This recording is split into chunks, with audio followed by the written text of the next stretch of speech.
Sa Quezon Memorial Circle naman napiling magpasko ng ilan nating mga kapatid. At live mula sa Quezon City, nasa frontline ng balitang yan si Mobile Journal Fatima Baduria. Fatima, kamusta? Marami na bang mga kapatid dyan? Maraming pamilya ang maagang nagtungo dito sa Quezon Memorial Circle sa Quezon City ngayong Pasko. Karamihan nga sa kanila sinusulit yung paglalaro sa loob ng park, lalo na syempre yung may mga kasamang bata.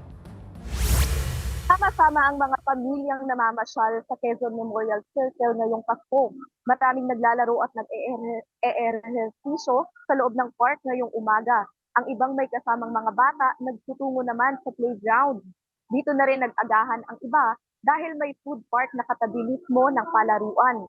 May mga nagtitinda ng rice meals at snacks at may mga mauupuan din ang mga kakain.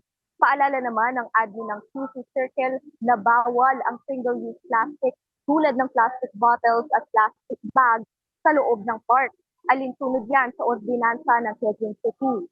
Para sa mga magdadala ng pagkain at inumin, abiso nila na gumamit na lang ng reusable container.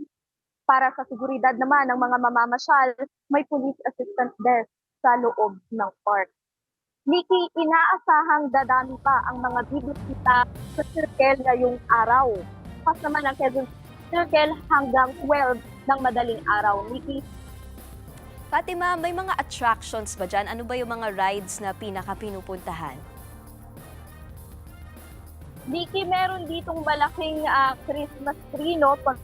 Bubungad sa mga papasok ng mga tao dito. At actually, ang pinupuntahan kasi dito, Nikki, ay yung playground din, yung mga palaruan. Nandito karamihan ng mga tao sa likod ko, makikita natin yung playground, yung mga may mga kasamang bata, dito sila dumidiretso. Sa mga chikiting. Merry Christmas, Fatima! Yan ang Express Report ni Mobile Journal Fatima Baduria. Mga kapatid, Nikki de Guzman po. Para sa pasada ng mga rumaratsyadang balita, mag-follow at mag-subscribe na sa social media pages ng News 5.